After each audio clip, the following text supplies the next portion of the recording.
The elevator doors opened on the 15th floor of Phoenix Corporate Center, and I knew something was wrong the moment I saw Rachel Martinez sitting in our reception area. She wasn't supposed to be there. My wife's divorce attorney had no business in my software development company. Yet there she sat, crisp navy suit and predatory smile, clutching a manila envelope like it contained the keys to my destruction. Before we jump back in, tell us where you're tuning in from, and if this story touches you, make sure you're subscribed, because tomorrow I've saved something extra special for you.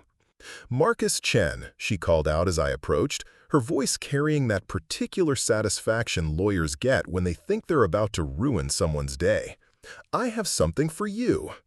I accepted the envelope with steady hands, though my pulse hammered against my collar. 23 years of marriage, and Victoria had chosen to end it by having her lawyer ambush me at work in front of my entire development team. The humiliation was clearly intentional. Every programmer, designer, and project manager in the open workspace had stopped pretending to code and was watching the drama unfold with barely concealed fascination. "Consider yourself served," Rachel announced loud enough for half the floor to hear. "Your wife is filing for divorce, citing irreconcilable differences and requesting immediate spousal support of $8,000 monthly, plus 50% of all marital assets, including your business equity." But instead of the devastation she expected to see on my face, I reached into my jacket pocket and pulled out a sealed envelope of my own. The thick, legal-sized packet felt substantial in my hands, weighted with 3 months of careful preparation and documentation. "Funny coincidence," I said, handing her the envelope with a calm that surprised even me. "I have something for Victoria, too. You might want to review that before you file anything with the court." Rachel's confident expression flickered as she accepted the envelope, her fingers detecting the bulk of whatever was inside. "What is this?" "Evidence that your client has been systematically embezzling from her charity foundation while planning this divorce. Bank records, forged invoices, witness statements, everything the district attorney will need to build a case for felony theft." I kept my voice conversational, as if we were discussing weekend weather instead of criminal charges. "There's also documentation of her relationship with her personal trainer, including hotel receipts and some rather explicit text messages." The color drained from Rachel's face as she opened the envelope and glimpsed the first few pages. Bank statements showing unauthorized transfers, photographs of Victoria entering the Marriott with Jake Sullivan on multiple occasions, sworn affidavits from foundation board members who discovered discrepancies in the accounts. "How did you—" she began, then stopped herself. Professional instinct warned her not to ask questions she didn't want answered on record. "23 years of marriage teaches you to pay attention," I replied, "especially when your wife starts working late 3 nights a week and taking mysterious phone calls in the garage. You'd be amazed what a private investigator can uncover when someone's behavior changes that dramatically." The reception area had gone completely silent. My employees weren't even pretending to work anymore. They were witnessing the complete reversal of a power dynamic none of them had seen coming, including me until 3 months ago. Rachel Martinez had built her reputation on aggressive divorce litigation, but she was staring at evidence that her client had committed multiple felonies while preparing to defraud her husband in divorce court. The carefully planned ambush had become a disaster for her case before she'd even filed the initial paperwork. "I assume Victoria told you she was entitled to half of everything because she sacrificed her career to support mine," I continued. "Did she mention that her charity work was actually a cover for stealing donations meant for homeless veterans, or that she's been funneling money to offshore accounts she established without my knowledge?"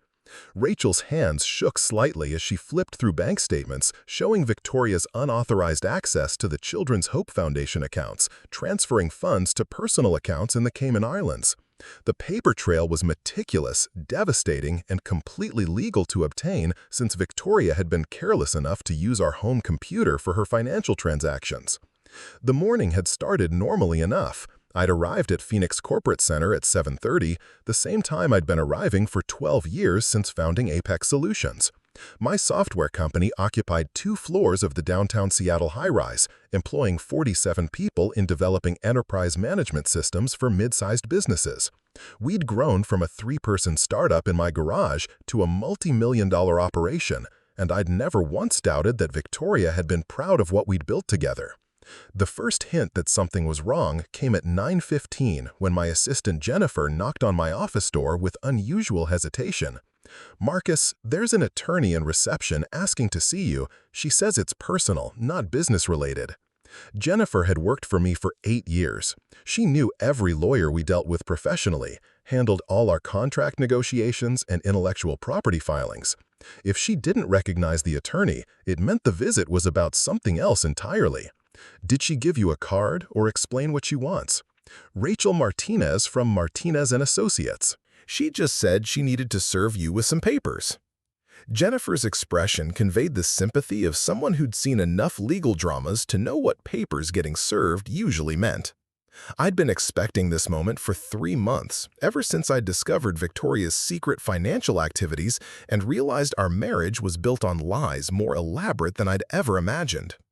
The private investigator I'd hired had provided evidence that went far beyond simple marital infidelity.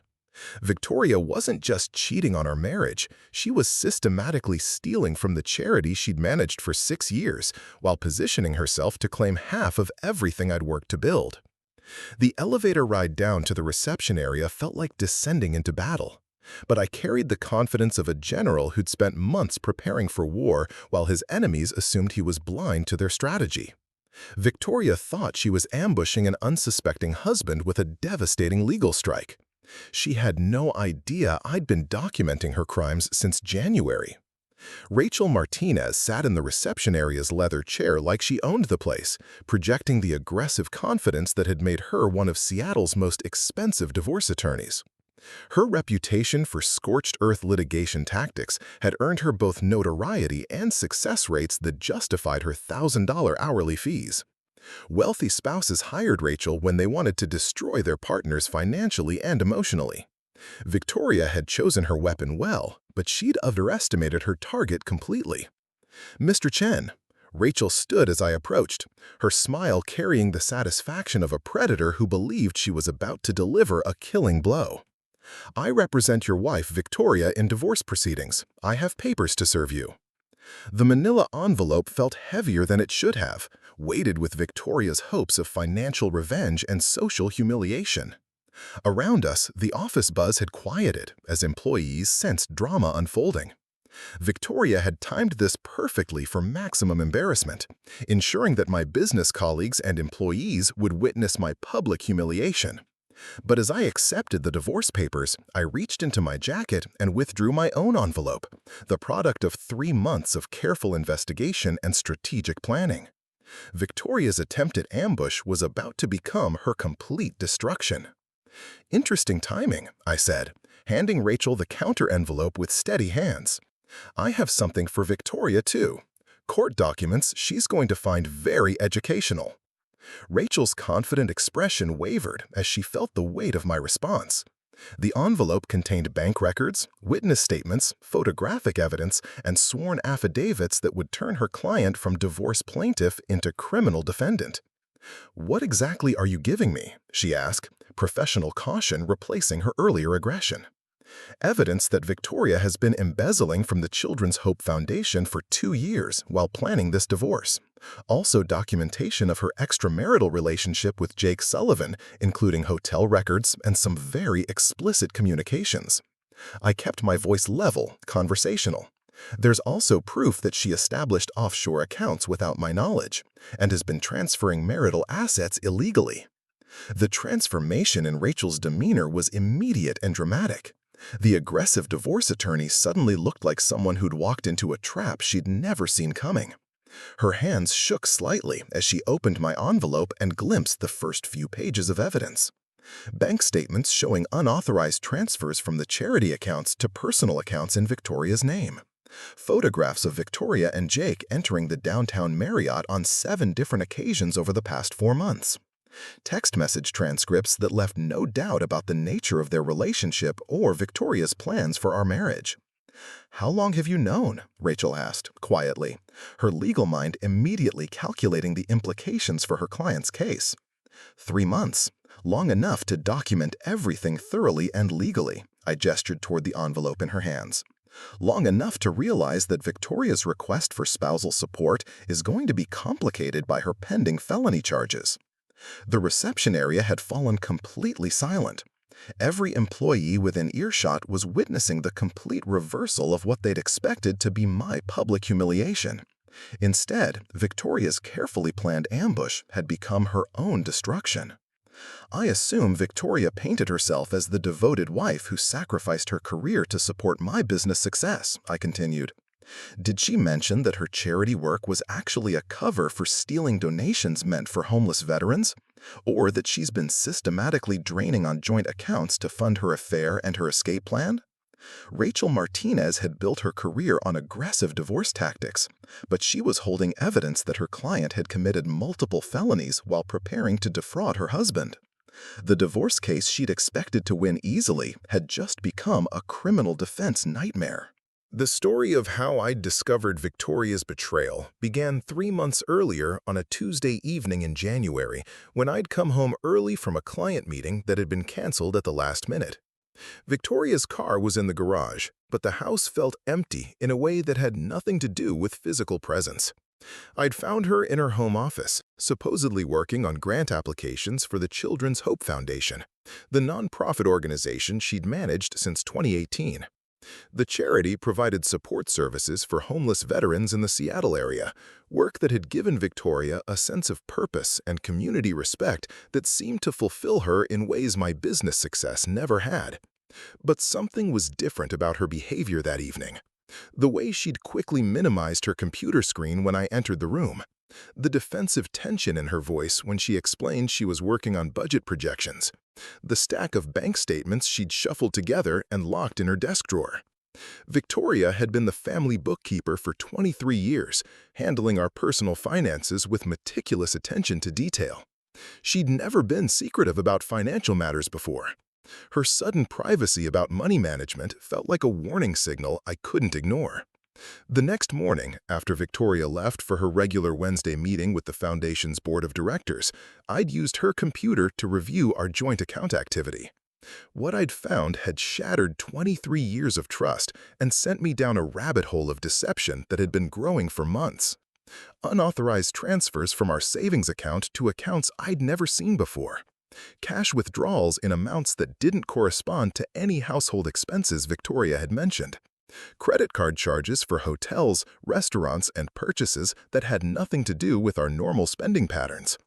But the real shock had come when I'd accessed Victoria's email account using the password she'd used for everything since 1999, the name of our first dog followed by our wedding year. The email correspondence I'd discovered had revealed a conspiracy that went far beyond marital infidelity. Victoria had been corresponding with Jake Sullivan, her personal trainer, for 8 months. The earliest messages had been innocuous enough, discussions about workout schedules and nutrition plans that gradually became more personal and intimate. By October, the correspondence had evolved into explicit romantic communications and detailed plans for life after Victoria divorced me. But Jake wasn't just Victoria's lover, he was her financial advisor and co-conspirator. The email chain revealed that Victoria had been systematically transferring money from both our personal accounts and the charity accounts she managed, building a war chest for the divorce battle while funding the lifestyle she and Jake had planned together. The Children's Hope Foundation had been her perfect cover. As the charity's financial manager, Victoria had access to multiple accounts containing donations from individuals and corporate sponsors. The foundation received approximately $200,000 annually in donations, money that was supposed to provide housing assistance, job training, and mental health services for homeless veterans. Instead, Victoria had been skimming funds through a sophisticated system of fraudulent invoices and fictitious vendor payments. She'd create fake bills for services that were never provided, then transfer the payments to accounts she controlled. The scheme had been running for at least 18 months, stealing money that desperate veterans needed for survival. The private investigator I hired, a retired police detective named David Kim, had confirmed my worst suspicions and uncovered evidence even more damaging than I'd expected. David's 3-week investigation had produced a comprehensive file documenting Victoria's criminal activities, her affair with Jake, and their joint planning for my financial destruction. Surveillance photographs showed Victoria and Jake entering hotels on 7 different occasions, always during hours when she'd claimed to be attending charity events or board meetings. Credit card records revealed that Victoria had been funding these romantic getaways with stolen charity money, using the foundation's emergency expense account for personal luxuries. Bank records demonstrated the sophisticated nature of Victoria's embezzlement scheme. She'd established accounts in her maiden name, created fictitious consulting companies, and generated false invoices for services that existed only on paper. The money trail showed systematic theft totaling nearly $80,000 over 18 months. But the most damaging evidence was the email correspondence between Victoria and Jake discussing their timeline for the divorce and their plans for dividing my assets. They'd calculated my business value, researched Washington state community property laws, and developed a strategy for maximizing Victoria's financial settlement while minimizing the risk of exposing her criminal activities. "Once the divorce is final, we can relocate to Portland and start fresh," Victoria had written in December. "Marcus will never suspect the foundation money, and my attorney thinks we can get at least $2 million from the business sale, plus ongoing support payments. By this time next year, we'll have everything we need for the life we've planned together." Jake's response had been equally revealing. "Your husband's too trusting and too busy to notice missing money from the charity accounts. As long as we're careful about the timeline and you file before anyone discovers the account discrepancies, we're home free. The foundation board meets quarterly, so we have until March before anyone requests detailed financial reports." Their arrogance was breathtaking, but it was also their weakness. Victoria and Jake had planned my destruction while documenting every detail of their conspiracy in writing. They'd created a perfect evidence trail that would destroy them both in divorce court and criminal court. By the time Rachel Martinez had served me with divorce papers in my office reception area, I'd spent 3 months preparing for legal warfare with the thoroughness that had built my software company from nothing into a multi-million-dollar enterprise. Victoria thought she was ambushing an unsuspecting husband. Instead, she'd walked into a trap that would cost her everything she'd tried to steal. The envelope I'd handed Rachel contained copies of all the evidence David Kim had gathered, organized into a comprehensive case file that documented Victoria's crimes with overwhelming detail. Bank statements, hotel receipts, email correspondence, witness statements from foundation board members who'd started questioning account discrepancies, everything a prosecutor would need to build a felony case. But I'd also included something Victoria hadn't expected: documentation showing that I'd already reported her embezzlement to the charity's board of directors and the Washington State Attorney General's office. The criminal investigation had been underway for 2 weeks, carefully timed to coincide with Victoria's anticipated divorce filing. Rachel Martinez was holding evidence that her client was about to be arrested for felony theft, fraud, and money laundering. The aggressive divorce case she'd expected to win had just become a criminal defense disaster that would destroy her client's reputation and freedom. The transformation in the office atmosphere was palpable as Rachel finished reviewing the first section of evidence. My employees had stopped pretending to work entirely, recognizing that they were witnessing something unprecedented. The divorce ambush that was supposed to humiliate me had become Victoria's public destruction. "Mr. Chen," Rachel said quietly, her professional aggression replaced by defensive caution, "I think we need to discuss this privately." "There's nothing private about embezzling from a veterans charity," I replied, loud enough for everyone to hear. "Victoria made this public when she chose to serve me with papers at my workplace in front of my employees. I'm simply responding with the same transparency she demonstrated." Rachel's face flushed as she realized how completely the power dynamic had shifted. She'd walked into my office building expecting to deliver a crushing blow to an unprepared victim. Instead, she'd discovered that her client had been committing felonies while planning divorce fraud, and that the husband she'd tried to ambush had been documenting everything with legal precision. The manila envelope I'd given her contained enough evidence to send Victoria to prison for 5 to 10 years, assuming she was convicted on all counts. The divorce case Rachel had expected to win easily had just become a catastrophic liability that would probably end her client's freedom and certainly destroy any claim to my assets or ongoing support. I assume Victoria told you she deserved half of everything because she'd been supporting my career, I continued, addressing Rachel while speaking loud enough for the entire reception area to hear. Did she mention that her support involved stealing $80,000 from homeless veterans while planning to commit perjury in divorce court? The evidence folder contained detailed financial records showing how Victoria had systematically stolen from the charity while building her war chest for the divorce battle. Every fraudulent transaction, every fake invoice, every unauthorized transfer had been documented with bank records and witness statements that would be admissible in both criminal and civil court. Rachel Martinez had built her career on aggressive divorce tactics, but she was holding proof that her client had committed multiple felonies while attempting to defraud her husband through the legal system. The case she'd expected to be a routine asset grab had become a criminal conspiracy that would destroy her client and damage her own reputation. "I need to speak with my client immediately," Rachel said, gathering the papers with hands that shook slightly from shock and professional panic. "Of course," I replied calmly. "You might want to recommend that Victoria contact a criminal defense attorney too. The district attorney's office tends to take embezzlement from veterans charities very seriously, especially when it's combined with divorce fraud and money laundering." The office reception area remained completely silent as Rachel Martinez walked toward the elevator, carrying evidence that would transform her from aggressive divorce attorney to damage control specialist within the next few hours. Victoria's attempt at public humiliation had become her own destruction, witnessed by dozens of people who would remember this moment for years. I returned to my office knowing that the 3 months of careful investigation and strategic planning had achieved exactly what I'd hoped. Victoria's surprise attack had been neutralized before she'd even filed her first court document, and her criminal activities were now documented with evidence that would survive any legal challenge. The phone call started within 2 hours. First, Victoria herself, her voice shaking with rage and desperation as she demanded to know how I'd obtained her personal financial records and email correspondence. Her indignation would have been amusing if it weren't so completely misplaced. "How dare you invade my privacy?" she'd screamed into the phone, apparently forgetting that she'd just tried to destroy my life in front of my employees. "You had no right to hire a private investigator or access my personal accounts."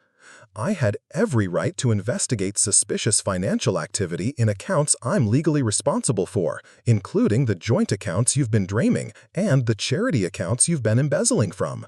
23 years of marriage gives me legal standing to examine any financial irregularities that might affect our shared assets.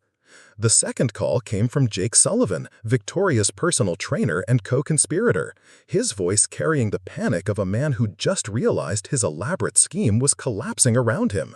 He'd apparently assumed that physical fitness and sexual charisma would be sufficient to outmaneuver a successful businessman with unlimited resources and professional connections. "This is harassment," Jake had declared, with the false bravado of someone who knew he was trapped. "You can't use private investigators to spy on people's personal relationships." "I can document criminal activity that affects my financial interests," I'd corrected him. "Your relationship with my wife involved helping her steal money from a veterans charity and plan divorce fraud. That makes you an accessory to multiple felonies, not just an affair partner." The third call had been the most satisfying, coming from Detective Sarah Williams of the Seattle Police Department's Financial Crimes Unit. Victoria's embezzlements case had been assigned to their white-collar crime division, and Detective Williams had questions about the evidence I'd provided to the district attorney's office. "Mr. Chen, we've reviewed the financial records you submitted regarding your wife's activities with the Children's Hope Foundation. This appears to be a sophisticated embezzlement scheme that's been operating for approximately 18 months. We'll need to interview you about the timeline and your knowledge of your wife's financial activities." The interview was scheduled for the following Monday, giving me a weekend to prepare for the next phase of what had become Victoria's complete destruction. The divorce papers she'd served me with such confidence would be withdrawn within days, replaced by criminal defense strategies focused on plea bargaining rather than asset division. By Friday afternoon, the story had spread throughout Seattle's legal community with the speed that only truly spectacular professional disasters achieve. Rachel Martinez, one of the city's most aggressive divorce attorneys, had tried to serve papers on a husband who'd responded by exposing her client as a felon. The case would be studied in law schools as an example of what happens when attorneys fail to investigate their client's credibility before filing court documents. Victoria's reputation in the charity community was destroyed within hours of the evidence becoming public. The Children's Hope Foundation's board of directors held an emergency meeting Friday evening to remove her from all financial responsibilities and begin damage control efforts with their donors and the veterans they served. The foundation's president, retired Marine Colonel Robert Hayes, issued a public statement expressing outrage at Victoria's betrayal and promising full cooperation with the criminal investigation. The funds Mrs. Chen stole were donated by generous community members to help homeless veterans rebuild their lives. Her actions represent a betrayal not just of our organization, but of the vulnerable people we serve.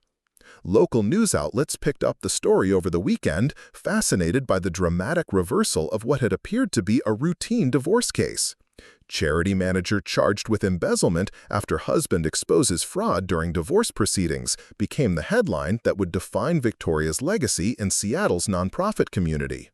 The Monday morning interview with Detective Williams confirmed what I'd suspected about the scope of Victoria's criminal activities. Her embezzlement scheme had been even more sophisticated than David Kim's investigation had revealed, involving false vendor relationships, fictitious consulting contracts, and systematic manipulation of the charity's financial reporting systems. Your wife established what appears to be an entire network of fake businesses to justify unauthorized fund transfers, Detective Williams explained during our 2-hour session. She created invoices for services that were never provided, approved payments to companies that existed only on paper, and used her authority as financial manager to circumvent normal oversight procedures. The total amount of stolen funds had grown to nearly $90,000 as investigators discovered additional fraudulent transactions dating back 2 years. Victoria hadn't just been skimming donations, she'd been systematically looting an organization that provided essential services to homeless veterans, many of whom were struggling with mental health issues and addiction recovery. We're also investigating Mr. Sullivan's role in the conspiracy, Detective Williams continued. Email evidence suggests he was aware of the source of funds your wife used to finance their relationship activities. That could make him an accessory to the embezzlement charges. Jake Sullivan's involvement elevated Victoria's case from simple theft to conspiracy charges that carried significantly harsher penalties.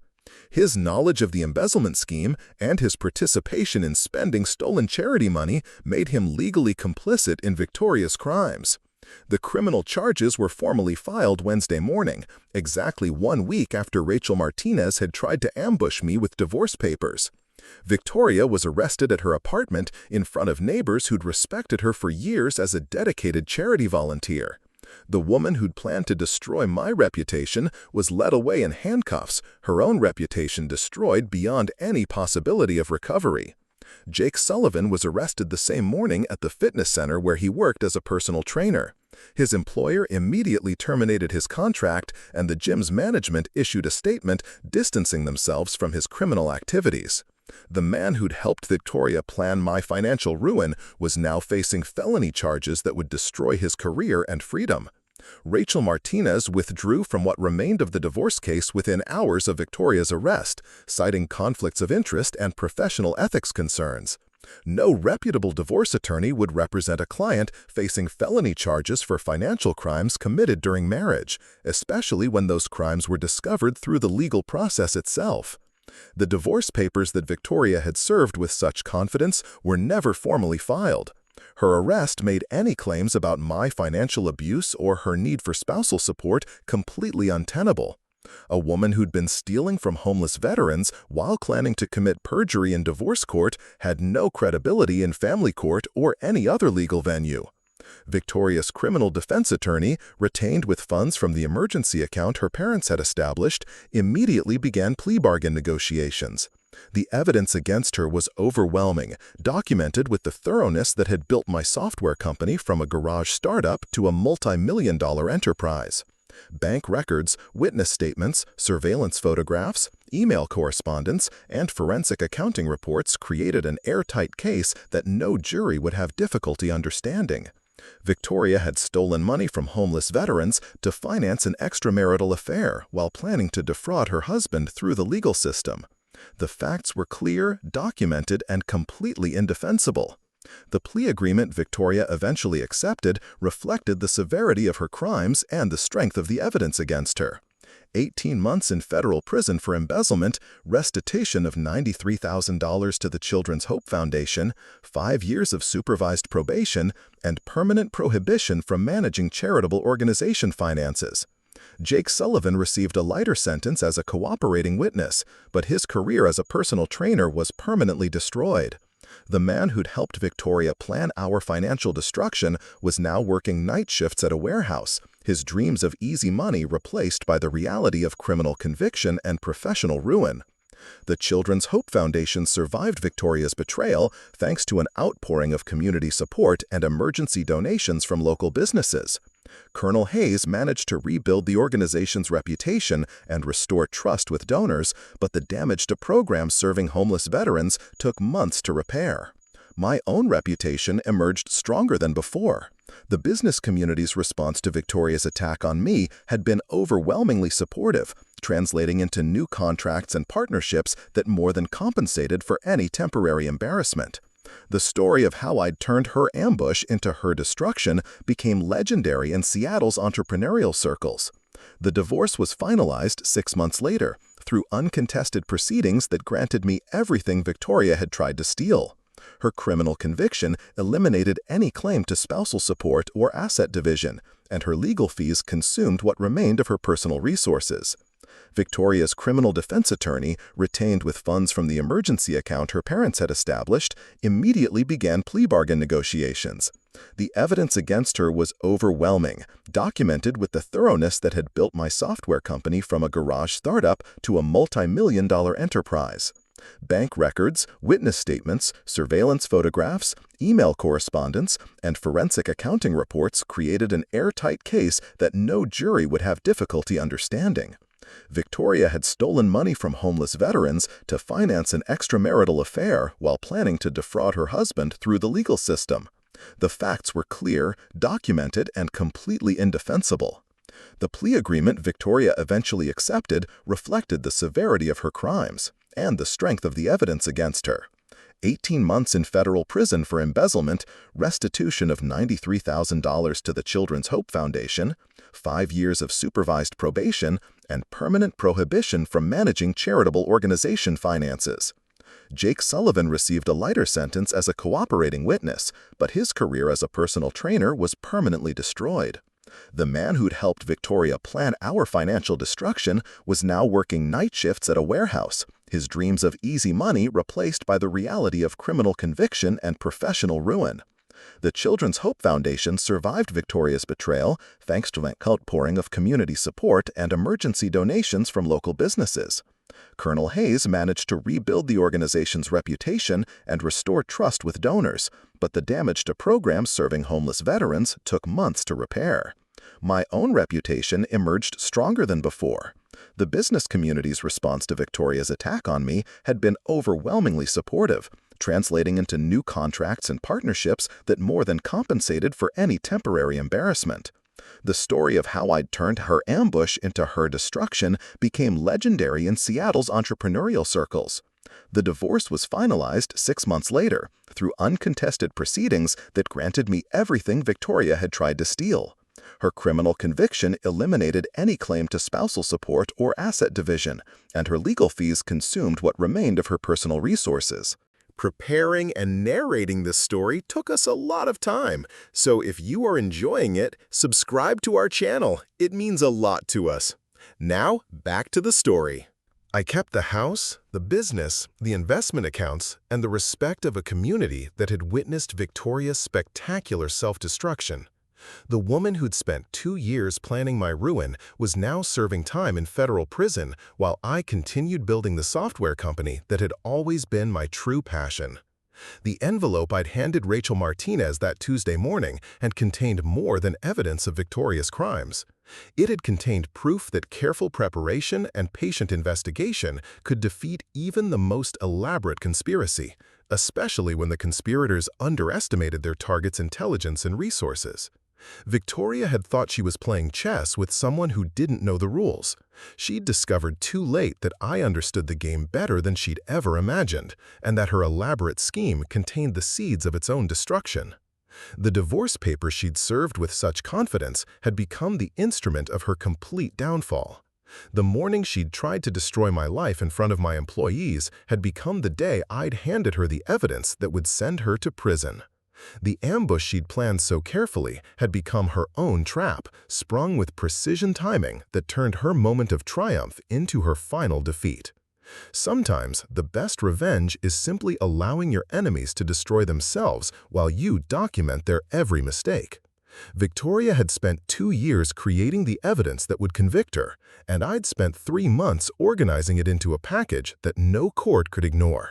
The story wasn't over, but the war was won before the first battle had even been fought. The week following Victoria's arrest passed in a surreal haze of phone calls, legal consultations, and media attention that I hadn't anticipated. Seattle's legal community thrived on spectacular failures, and Victoria's case had become the cautionary tale that would be whispered about in law offices for years to come.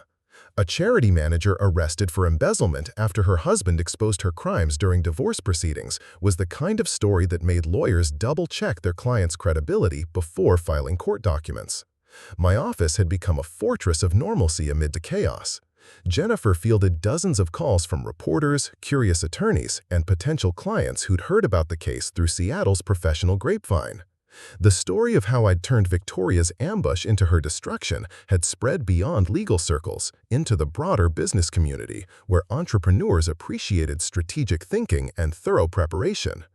The Seattle Times wants to interview you about fraud prevention in nonprofit organizations, Jennifer announced during our Monday morning briefing. And King 5 News is asking for comments about the charitable sector accountability. I declined all media interviews, preferring to let the legal process speak for itself. Victoria's crimes were documented with overwhelming evidence that required no editorial commentary from me. The bank records, witness statements, and forensic accounting reports created a narrative clear enough for any jury to understand without my personal interpretation. But the business implications of Victoria's arrest extended far beyond media attention. The Children's Hope Foundation's board had scheduled emergency meetings to assess organizational damage and implement financial controls that should have been in place years earlier. Colonel Hayes had called me personally to discuss the foundation's recovery strategy and explore ways my company might assist with rebuilding their technology infrastructure. Marcus, I want you to know how grateful we are for your courage in exposing Victoria's crimes. The theft was devastating to our programs, but discovering it early prevented even greater damage to the veterans we serve. The Foundation's financial audit, conducted by external accountants I'd recommended, revealed the full scope of Victoria's embezzlement scheme. She hadn't just been stealing money, she'd been systematically manipulating financial reports to hide the theft from board oversight. Fake invoices, fictitious consulting contracts, and unauthorized fund transfers had created a parallel financial system that existed only to enrich Victoria while impoverishing homeless veterans. The total theft approaches $110,000, Colonel Hayes explained during our meeting at the Foundation's downtown office. Victoria created fake vendor relationships dating back 27 months, approving payments for services that were never provided to companies that existed only on paper. The sophistication of Victoria's fraud impressed even the forensic accountants who specialized in nonprofit financial crimes. She'd established multiple shell companies with legitimate-sounding names like Pacific North Veterans Services and Cascade Community Consulting, creating invoices for training programs, outreach services, and administrative support that existed only in her imagination. Each fraudulent transaction had been carefully structured to avoid triggering automatic oversight procedures. Payments under $5,000 didn't require board approval, so Victoria had created dozens of smaller transactions that accumulated into massive theft over time. Her knowledge of the Foundation's financial procedures had been weaponized against the organization she'd pretended to serve. She knew exactly how to exploit our trust and our systems, Colonel Hayes continued, his Marine discipline barely containing his anger at Victoria's betrayal. The victims of Victoria's crimes weren't abstract statistics in financial reports. They were individual veterans whose lives had been damaged by her greed. The Foundation's emergency shelter program had been forced to reduce capacity by 15 beds because of missing funds Victoria stole. Job training programs had been canceled when money designated for equipment purchases had been diverted to her personal accounts. Michael Rodriguez, a 43-year-old Army veteran struggling with PTSD and homelessness, had been on the waiting list for transitional housing assistance that would have been funded by money Victoria stole. His application had been delayed for 6 months while Victoria claimed budget constraints made immediate assistance impossible. "That woman took money meant to help people like me get back on our feet," Michael told the Seattle Times reporter covering Victoria's case. "She was living in luxury while veterans slept in doorways because programs couldn't get funding. That's not just theft, that's betrayal of everything the military stands for." Sarah Chen, a Navy veteran and single mother who'd received job training assistance from the Foundation, expressed outrage that went beyond financial impact. Victoria represented hope for veterans trying to rebuild their lives.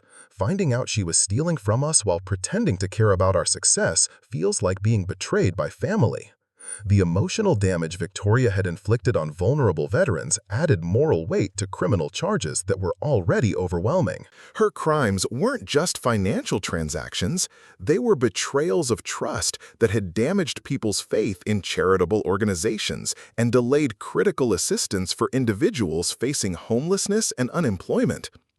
Jake Sullivan's arrest had created its own ripple effects throughout Seattle's fitness community.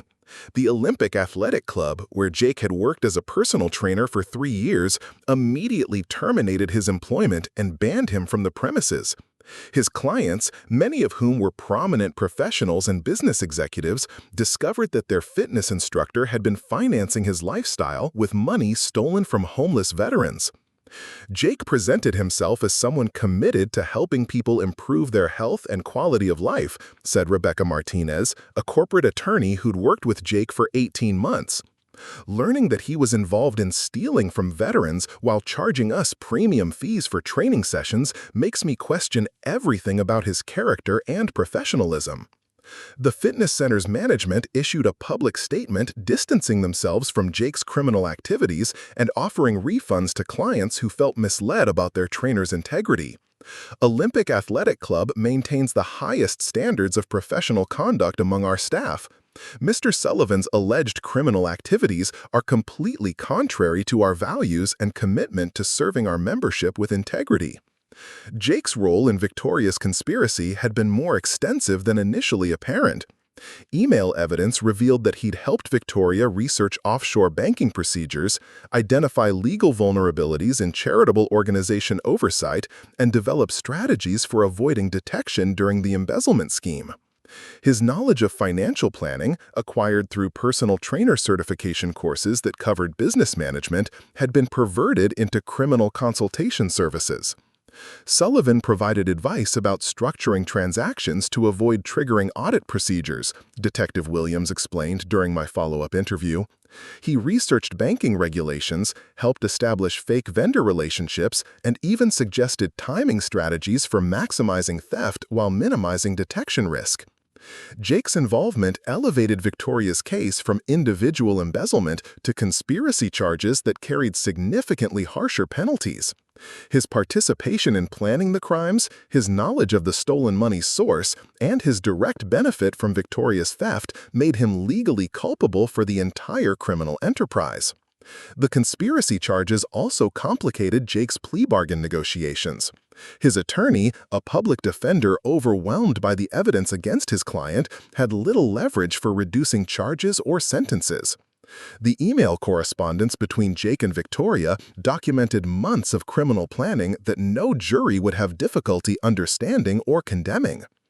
Your wife's boyfriend wasn't just aware of the embezzlement, Detective Williams had told me during our second interview. He was actively involved in planning and executing the theft. That makes him equally responsible for the damage to the foundation and the veterans they serve. The investigation had also revealed additional financial crimes that extended Victoria's criminal liability beyond the foundation theft.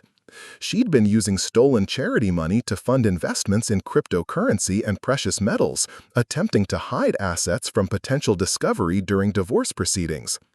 Victoria's investment strategy had been as sophisticated as her embezzlement scheme. She'd established accounts with multiple cryptocurrency exchanges, purchasing Bitcoin and Ethereum with foundation funds while maintaining careful records that disguised the money's source. The digital currency transactions had been structured to avoid reporting requirements that might have triggered financial crime investigations. She invested approximately $37,000 of stolen foundation money in cryptocurrency. The accounts were established using false identity information, but the funding sources traced directly back to charitable organization accounts under her control. Victoria's precious metals investments had been equally elaborate. She'd purchased gold and silver coins through online dealers, using foundation checks for payment while claiming the purchases were for investment diversity in the charity's endowment fund. The metals were stored in safety deposit boxes registered under her maiden name, creating another layer of asset concealment. The precious metals purchases totaled nearly $23,000, Prosecutor Anderson continued, all funded with money stolen from homeless veteran assistance programs, while Victoria maintained documentation suggesting legitimate foundation investment activity. The complexity of Victoria's asset concealment strategy impressed investigators who specialized in financial crimes. She'd created multiple layers of deception designed to hide stolen money while maintaining plausible explanations for any suspicious activity that might be discovered. Her scheme demonstrated criminal sophistication that went far beyond simple theft. But Victoria's elaborate planning had also created the evidence trail that would convict her. Every cryptocurrency transaction, every precious metals purchase, every false invoice and fictitious vendor payment had been documented with banking records that forensic accountants could trace with precision. Her attempts to hide the money had actually made her crimes easier to prove in court. The asset recovery process became a complex investigation involving federal agencies, state prosecutors, and international banking authorities. Victoria's cryptocurrency accounts were frozen pending legal proceedings, but the volatile nature of digital currency markets had reduced their value significantly since her original purchases. The cryptocurrency investments lost approximately 47% of their value between purchase and seizure, explained Thomas Anderson, the federal prosecutor assigned to Victoria's case. Market volatility means the recovered funds will only partially offset the damage to foundation programs. The precious metals proved easier to recover but more difficult to liquidate quickly. Victoria's gold and silver coins were seized from safety deposit boxes, but converting them to cash for restitution required auction processes that could take months to complete. We've recovered physical assets worth approximately $18,000 at current market prices, Prosecutor Anderson continued, but the liquidation process will delay restitution payments to the foundation while legal procedures are completed. Victoria's financial crimes had created a complex web of asset recovery challenges that would extend far beyond her criminal trial. Money stolen from homeless veterans had been scattered across multiple investment vehicles and financial institutions, making complete recovery unlikely even with aggressive prosecution efforts. The foundation's insurance coverage provided some protection against employee theft, but policy limits and deductible requirements meant that full recovery would be impossible through insurance claims alone. The organization faced permanent financial damage that would reduce their capacity to serve homeless veterans for years to come. Insurance will cover approximately 60% of the stolen funds, Colonel Hayes explained during our monthly recovery meetings. But the remaining losses will force us to reduce program capacity and delay expansion plans that would have served additional veterans. My company's pro bono technology consulting became essential to the Foundation's recovery efforts. We developed new financial oversight systems, implemented automated transaction monitoring, and created reporting procedures designed to prevent future embezzlement schemes. The new systems would have detected Victoria's fraud within weeks instead of months, explained Jennifer Martinez, our lead systems analyst who'd volunteered to design the foundation's financial controls. Automated reporting flags unusual transaction patterns, unauthorized vendor payments, and suspicious account activity. The technology improvements represented my personal contribution to helping the foundation recover from Victoria's betrayal. While criminal prosecution would hold her accountable for the theft, systematic improvements would protect future veterans from similar crimes. Meanwhile, Victoria's criminal defense had devolved into damage control efforts focused on plea bargain negotiations rather than challenging evidence that was overwhelming and indisputable. Her attorney, Richard Stevens, was a respected criminal defense lawyer who'd built his reputation on defending white-collar crime cases. But even his expertise couldn't overcome the comprehensive documentation of his client's crimes. The evidence against Victoria is extensive, detailed, and completely admissible in court, Stevens had told reporters covering the case. Our focus is on negotiating a reasonable plea agreement that acknowledges responsibility while seeking appropriate sentencing consideration. Stevens' challenge wasn't proving Victoria's innocence, which was impossible given the evidence, but rather minimizing the consequences of crimes that carried potential sentences of up to 15 years in federal prison. The embezzlement charges alone justified significant incarceration, but the conspiracy elements and asset concealment added additional penalties that could extend her sentence substantially. Victoria's cooperation with investigators became her only leverage for reducing criminal penalties. She provided detailed information about her embezzlement methods, identified all hidden assets, and testified about Jake's role in planning and executing the theft scheme. Victoria is cooperating fully with our investigation, Prosecutor Anderson confirmed during a press conference. Her assistance in recovering stolen funds and understanding the full scope of the conspiracy will be considered during sentencing proceedings. But Victoria's cooperation couldn't undo the damage she'd inflicted on homeless veterans or restore trust she'd betrayed through months of systematic theft. Her testimony helped investigators understand her criminal methods, but it didn't mitigate the moral gravity of stealing from people who depended on charitable assistance for survival. The plea agreement Victoria eventually accepted reflected both the strength of evidence against her and the cooperation she'd provided during the investigation. 18 months in federal prison, full restitution of stolen funds plus interest and penalties, 5 years of supervised probation, and permanent prohibition from managing charitable organization finances. Jake Sullivan's plea agreement was structured differently, reflecting his role as a co-conspirator rather than the primary perpetrator. 12 months in federal prison, joint responsibility for restitution payments, 3 years of supervised probation, and community service requirements focused on veteran assistance programs. The sentences reflect the defendant's different levels of culpability while ensuring accountability for crimes that damaged vulnerable veterans, Prosecutor Anderson explained during the sentencing hearing. Both defendants will face consequences that match the severity of their actions and the harm they caused to people who trusted them. Victoria's federal prison sentence would be served at a minimum security facility in Oregon, where she'd be separated from violent offenders but confined with other white-collar criminals who'd betrayed positions of trust. Her daily routine would be structured around prison work assignments, counseling programs, and preparation for eventual release into a world where her reputation had been permanently destroyed.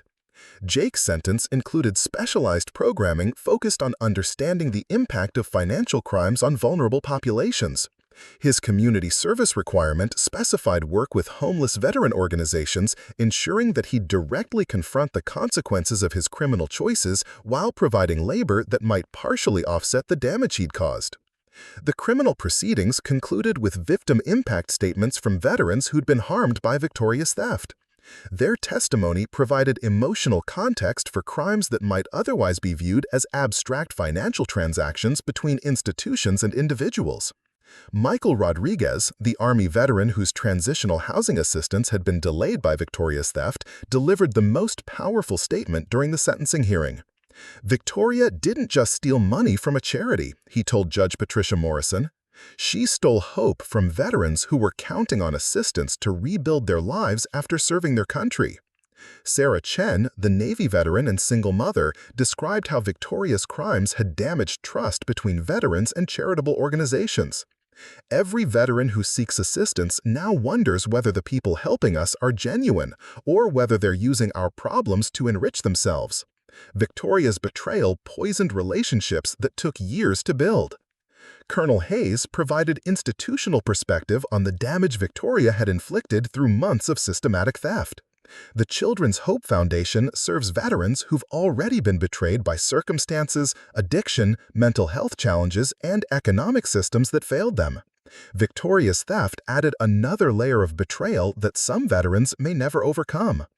The sentencing hearing concluded with Judge Morrison's observations about trust, responsibility, and the particular moral gravity of crimes that target vulnerable populations.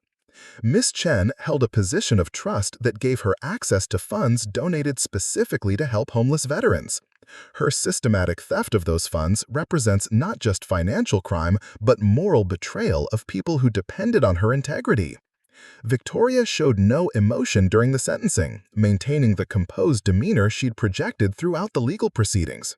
But her composure couldn't hide the reality that her 18-month sentence would be followed by years of supervised probation, permanent damage to her reputation, and financial obligations that would consume any income she might earn after release.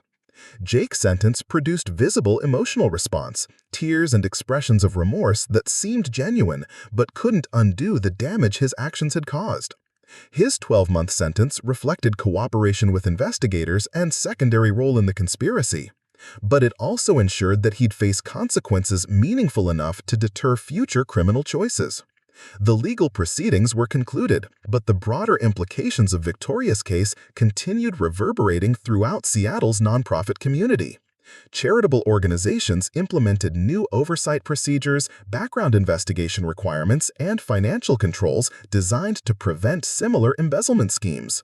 The Washington State Attorney General's Office announced new guidelines for charitable organization accountability, including mandatory external audits, board oversight requirements, and whistleblower protection procedures. Victoria's case had exposed systematic vulnerabilities in nonprofit financial management that required regulatory attention. The Children's Hope Foundation case demonstrates that charitable organizations need stronger internal controls and more rigorous oversight procedures, Attorney General Rachel Martinez announced during a press conference. We're implementing new requirements that will help prevent similar crimes while protecting donors and beneficiaries. The regulatory changes would create additional administrative burdens for charitable organizations, but they would also provide protection against employee theft that had become increasingly sophisticated. Victoria's embezzlement scheme demonstrated that traditional oversight procedures were inadequate for detecting modern financial crimes. My role in exposing Victoria's crimes had transformed from personal vindication to community service that extended far beyond my original intentions. What had begun as self-defense against my wife's divorce ambush had evolved into criminal prosecution that protected homeless veterans and improved charitable organization accountability.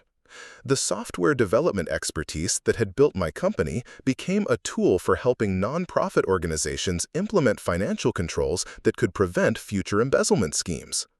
Our pro bono consulting work expanded beyond the Children's Hope Foundation to include other veteran service organizations that requested assistance with oversight procedures.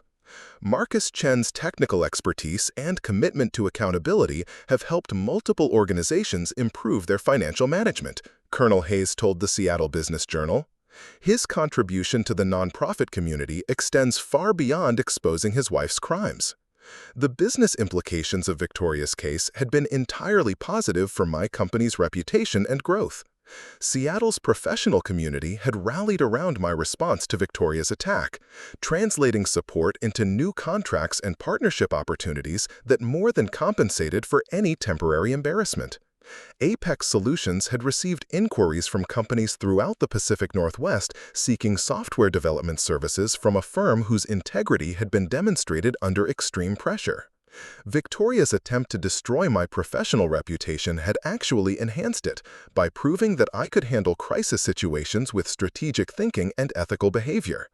The way Marcus responded to his wife's betrayal showed exactly the kind of character we want in our business partners, explained David Kumar, CEO of Northwest Medical Systems, who'd signed a major contract with my company in the aftermath of Victoria's arrest. His thorough investigation and professional handling of a personal crisis demonstrated the attention to detail and integrity that we need in our technology vendors. The divorce proceedings that had never been formally filed were resolved through uncontested agreements that granted me everything Victoria had tried to steal. Her criminal conviction eliminated any claim to spousal support, asset division, or community property rights that might have complicated the legal process.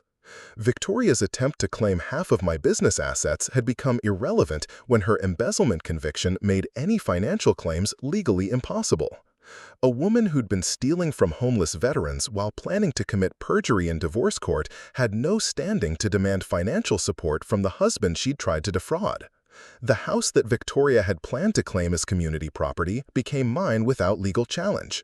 Her criminal restitution obligations consumed what remained of her personal assets, leaving her with no resources for continuing legal battles or challenging court decisions.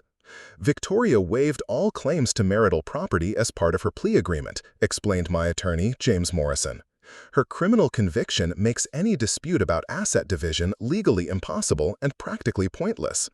The investment accounts, retirement funds, and business equity that Victoria had calculated as her share of marital assets remained entirely under my control.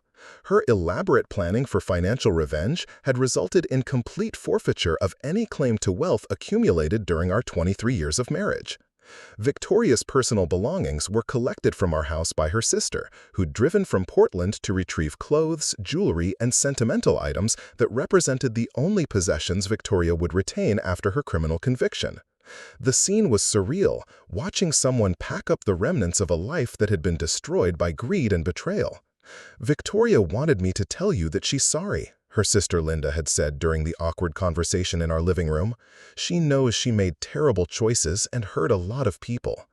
The apology felt hollow, given the scope of Victoria's crimes and the calculated nature of her betrayal.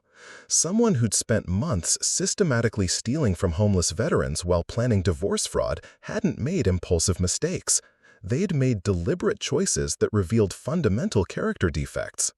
"I appreciate that Victoria recognizes her mistakes," I'd replied diplomatically. "I hope she uses her time in prison to understand the impact of her choices and find ways to make meaningful amends to the people she hurt."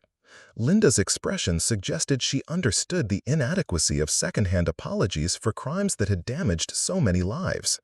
Victoria's sister was struggling with her own family loyalty conflicts, supporting a sibling whose actions had betrayed everything their parents had taught them about integrity and service to others. The house felt different after Victoria's belongings were removed, quieter but also more honest. 23 years of marriage had filled every room with shared memories and accumulated possessions that represented dreams we'd pursued together. But knowing that Victoria had been planning my destruction while creating those memories poisoned their significance. I spent weekends repainting rooms, replacing furniture, and removing physical reminders of a relationship that had been based on lies more elaborate than I'd ever imagined. The process was therapeutic, transforming our shared space into something that reflected my individual preferences rather than compromises with someone who'd been manipulating me for years. The kitchen where Victoria had prepared meals while secretly planning my financial ruin was renovated with new appliances and a layout that suited my cooking preferences rather than entertaining needs I'd never actually enjoyed.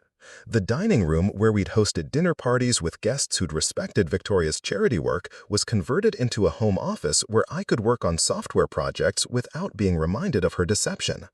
The master bedroom, where Victoria had shared intimate conversations about our future while hiding her affair with Jake Sullivan, was completely transformed. New furniture, different colors, rearranged layout that eliminated every visual reminder of the woman who'd betrayed our marriage while stealing from homeless veterans. The physical transformation of our house paralleled the psychological healing process that had begun the moment I discovered Victoria's true character. Removing her presence from our shared space allowed me to rebuild a life based on honesty rather than performance, individual preferences rather than manipulated compromises. My social life had also evolved beyond relationships that had been constrained by Victoria's social ambitions and charitable commitments. Friends who'd been genuine supporters during the crisis remained part of my rebuilt social network, while acquaintances who'd been more connected to Victoria's public persona faded naturally from regular contact. The business community relationships that had strengthened during Victoria's legal troubles became the foundation for a social network based on professional respect and shared values, rather than spousal connections and charitable networking.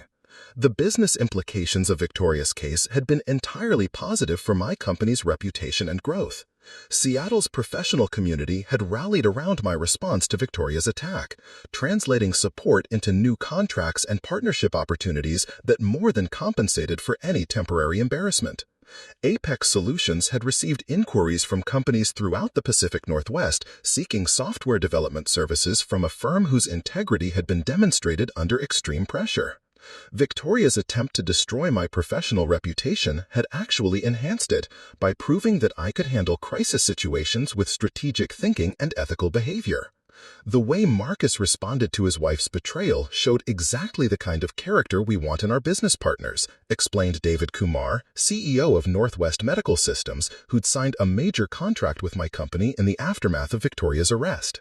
His thorough investigation and professional handling of a personal crisis demonstrated the attention to detail and integrity that we need in our technology vendors.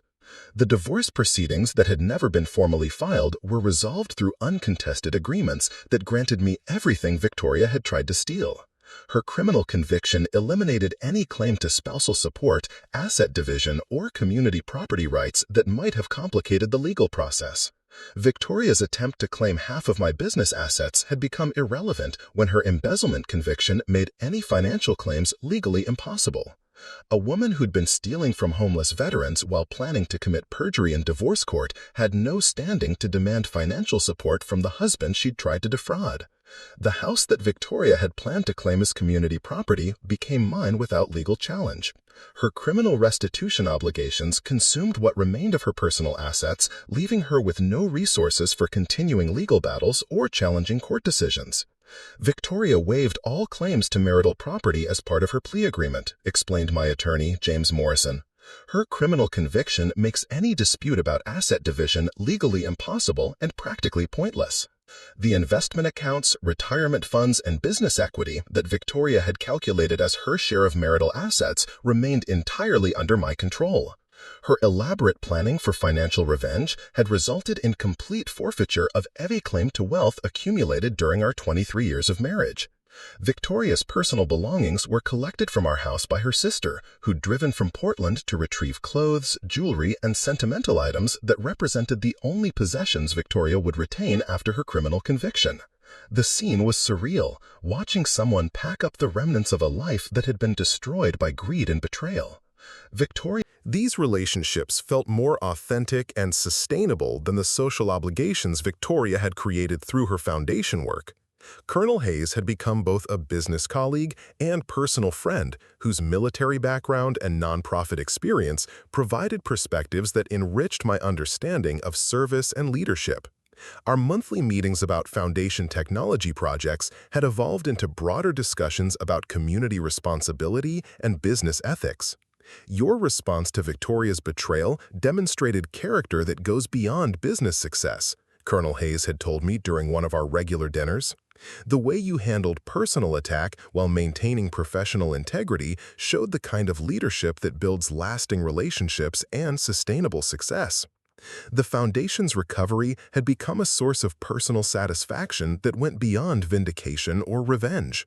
Helping homeless veterans rebuild their lives felt more meaningful than any business achievement I'd accomplished, providing purpose that transcended financial success or professional recognition.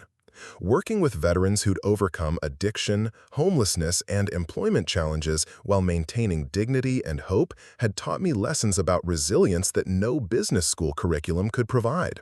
These men and women had faced betrayals more devastating than spousal infidelity, yet they'd found ways to rebuild their lives with limited resources and community support. Michael Rodriguez, the Army veteran whose housing assistance had been delayed by Victoria's theft, had become a friend whose perspective on overcoming adversity had influenced my approach to personal and professional challenges. His journey from homelessness to stable housing and employment illustrated the impact that charitable assistance could have when managed with integrity and oversight. "You could have just exposed Victoria and walked away," Michael had told me during a foundation fundraising event. "Instead, you've stayed involved and helped improve the systems that serve veterans. That shows commitment that goes beyond settling personal scores." The fundraising events had become opportunities to meet donors and volunteers whose commitment to veteran assistance inspired continued involvement in charitable work. These people demonstrated that Victoria's betrayal was an aberration rather than a reflection of the nonprofit community's values and dedication. Sarah Chen, the Navy veteran and single mother who'd benefited from foundation job training programs, had completed her nursing degree and was working at Seattle Children's Hospital while volunteering with veteran assistance programs. Her success story illustrated the positive impact that honest charitable work could achieve when resources reached intended beneficiaries. "The Foundation's programs gave me the training and support I needed to build a career that supports my family," Sarah had explained during a program evaluation meeting. Victoria's theft delayed assistance for some veterans, but it didn't stop the organization from helping people like me achieve independence. The Foundation's expansion had accelerated despite temporary setbacks caused by Victoria's embezzlement. Improved financial controls and increased community support had actually strengthened the organization's capacity to serve homeless veterans while providing accountability that donors and beneficiaries deserved. New programs focused on mental health counseling, addiction recovery support, and career training had been implemented using donations that exceeded previous levels. Victoria's crimes had generated media attention that increased public awareness of veteran homelessness issues while demonstrating the importance of charitable organization accountability.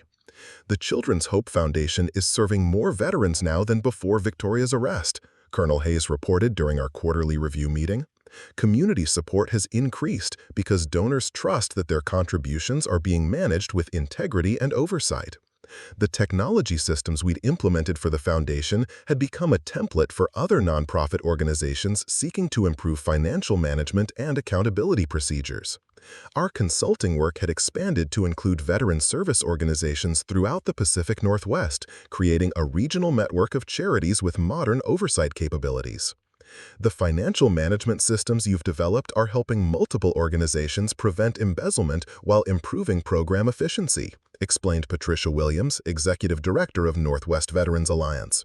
"Your contribution to the nonprofit community extends far beyond exposing one person's crimes." The regional impact of our nonprofit technology consulting had created business opportunities that combined profit with social service, providing income while supporting organizations that served vulnerable populations. This work felt more meaningful than traditional software development contracts because it directly helped people who needed assistance. My personal life had stabilized around routines and relationships that were based on honesty rather than performance or social positioning. Without Victoria's constant pressure for entertaining, networking, and charitable commitments, I could pursue interests and friendships that reflected genuine preferences rather than strategic social calculations. The photography hobby I'd abandoned during marriage had been resumed with enthusiasm that surprised me. Weekends that had been filled with foundation events and social obligations were now available for landscape photography trips throughout Washington State and Oregon, documenting natural beauty that provided spiritual restoration after years of urban stress. The hiking and camping activities that Victoria had considered too rustic for someone of her social status became regular features of my rebuilt lifestyle. The mountains and forests of the Pacific Northwest offered solitude and perspective that helped process the emotional aftermath of betrayal while rebuilding confidence in my judgment and character. Reading habits that had been constrained by Victoria's preferences for popular fiction and celebrity memoirs expanded to include history, philosophy, and technical subjects that engaged my intellectual curiosity rather than providing mindless entertainment. My home library grew to reflect personal interests rather than what looked impressive on shelves visible to visitors. The cooking skills I developed during 23 years of marriage improved dramatically when I could experiment with cuisines and techniques that suited my tastes rather than accommodating someone else's dietary restrictions and social preferences. The kitchen became a place for creative expression rather than domestic obligation. These lifestyle changes represented more than adjustment to single life. They represented rediscovery of personal identity that had been gradually subsumed by marriage to someone whose public persona had been more important than authentic relationships. Victoria's betrayal had forced me to confront how much of myself I'd lost to maintain a relationship based on lies. The psychological healing process had been supported by professional counseling that helped me understand how intelligent, successful people could be deceived by sophisticated manipulation over extended periods. My therapist, Dr. Rebecca Santos, specialized in helping clients recover from financial and emotional abuse by trusted partners. Long-term deception by intimate partners creates trauma that goes beyond financial damage, Dr. Santos had explained during our early sessions. The betrayal forces you to question your judgment, memory, and ability to recognize authentic emotions in others. The therapy sessions had helped me understand how Victoria's manipulation had been implemented gradually over years through techniques that exploited trust and emotional attachment. Her ability to present false emotions convincingly while pursuing secret agendas had required skills that most people wouldn't recognize or defend against. Sophisticated manipulators like Victoria create alternate reality within relationships, Dr. Santos continued. They present false emotions, fake commitments, and manufactured crises that keep their partners confused and emotionally dependent while pursuing secret agendas. Understanding the psychological mechanisms behind Victoria's deception had been essential for rebuilding confidence in my ability to form authentic relationships in the future. The knowledge that intelligent people could be systematically deceived by skilled manipulators helped reduce self-blame while providing tools for recognizing similar patterns. The healing process had also required accepting that some questions would never have satisfactory answers.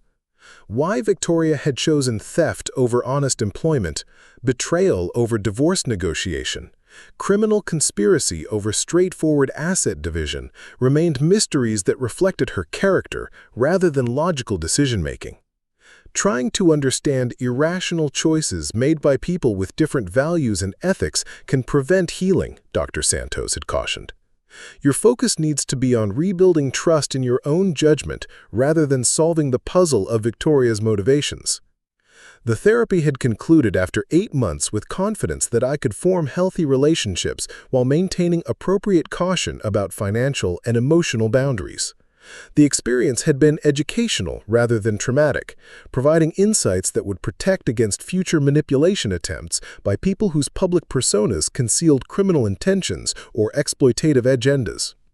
Looking back on the envelope exchange that had destroyed Victoria's divorce ambush, I recognized it as a pivotal moment that had transformed personal crisis into community service while exposing crimes that would have continued indefinitely without intervention.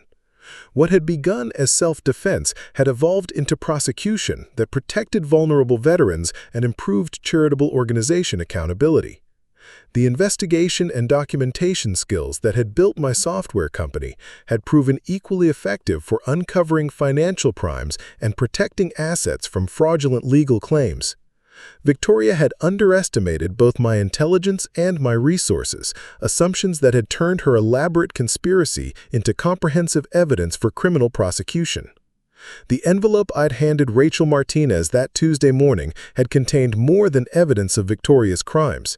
It had contained proof that patience, preparation, and professional expertise could defeat even sophisticated criminal conspiracies when applied with strategic thinking and moral clarity. Victoria had spent 2 years planning my destruction while creating the evidence that would convict her. Her confidence in my ignorance and passivity had blinded her to obvious vulnerabilities in her criminal scheme while encouraging increasingly bold theft that multiplied her legal exposure.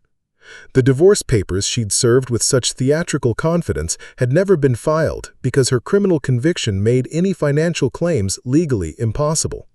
The woman who'd tried to steal half of everything I'd built was now serving time in federal prison while I controlled assets she'd attempted to seize through fraud. The business that Victoria had calculated as worth millions during her conspiracy planning had grown substantially following her arrest, benefiting from community support and new contracts that reflected enhanced reputation for integrity under pressure. Her attempt to damage my professional standing had actually strengthened it by demonstrating character that clients and partners valued. The house that Victoria had planned to claim through divorce proceedings remained entirely mine, transformed through renovation into space that reflected personal preferences rather than compromises with someone whose public persona had concealed criminal intentions. Every room had been rebuilt to eliminate reminders of relationships based on deception. The investment accounts that Victoria had researched for asset division calculations had grown substantially through careful management, and new opportunities that became available after her legal destruction eliminated distractions and emotional stress. Her elaborate financial planning had benefited me rather than her. The community relationships that Victoria had cultivated for social positioning and charitable networking had evolved into genuine friendships based on shared values and mutual respect, rather than strategic positioning and public image management.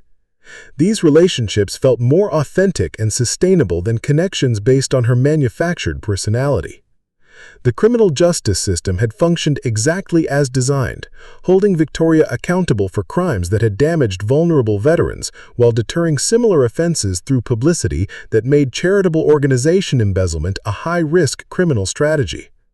Her prosecution had educated the nonprofit community about fraud prevention while providing restitution for victims. The federal prison sentence that Victoria was serving represented proportional consequences for systematic theft from people who depended on charitable assistance for survival. Her 18-month incarceration provided time for reflection about choices that had betrayed everything her parents had taught her about integrity and service. Jake Sullivan's 12-month sentence and community service requirements ensured that he'd face consequences meaningful enough to deter future criminal choices while providing labor that might partially offset damage he'd caused to homeless veterans programs. His involvement elevated Victoria's crimes from individual theft to criminal conspiracy. The restitution payments that Victoria and Jake owed to the Children's Hope Foundation would provide partial compensation for stolen funds while ensuring that their financial obligations extended far beyond their prison sentences. The debt would follow them for years, preventing them from rebuilding wealth, while veterans continued struggling with homelessness. The permanent prohibition on Victoria managing charitable organization finances protected future nonprofit organizations and their beneficiaries from similar criminal schemes, while ensuring that her professional options would be limited to positions that didn't involve financial responsibility or public trust. The regulatory changes implemented by the Washington State Attorney General's office would help prevent similar embezzlement schemes while providing protection for donors and beneficiaries that had been lacking when Victoria began her criminal activities. Her case had identified systematic vulnerabilities that required legislative attention. The technology systems we'd developed for nonprofit financial management had been implemented by multiple organizations throughout the Pacific Northwest, creating a regional network of charities with modern oversight capabilities that could detect fraud quickly while protecting against employee theft.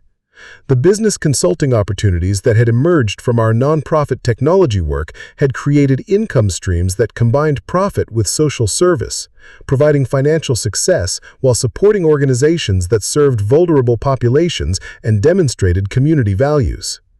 The personal relationships that had survived Victoria's betrayal and legal proceedings had proven their authenticity through crisis testing that revealed true character rather than social positioning or networking calculations. These friendships provided foundation for rebuilt social life based on genuine connection. The psychological healing that had been supported by professional counseling had restored confidence in judgment and relationship skills while providing knowledge that would protect against future manipulation attempts by people whose public personas concealed criminal intentions or exploitative agendas. The lifestyle changes that had been implemented during recovery from Victoria's betrayal had revealed personal preferences and interests that had been suppressed during marriage to someone whose social ambitions had constrained individual expression and authentic relationship development.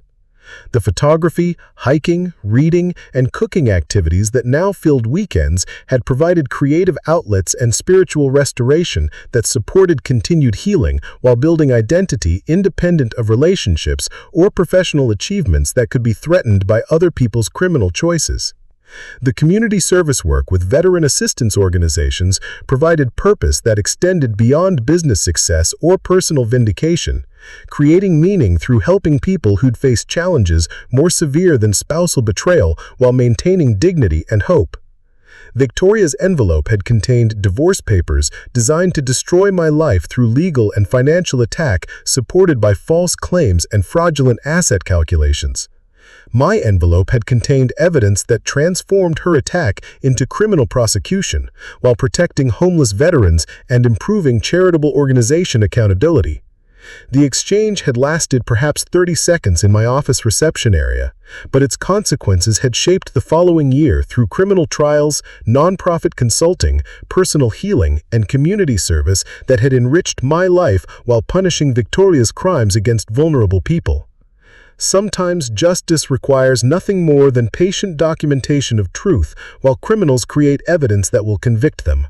Victoria had spent months building the case against herself while I'd spent weeks organizing it into format that prosecutors could use effectively.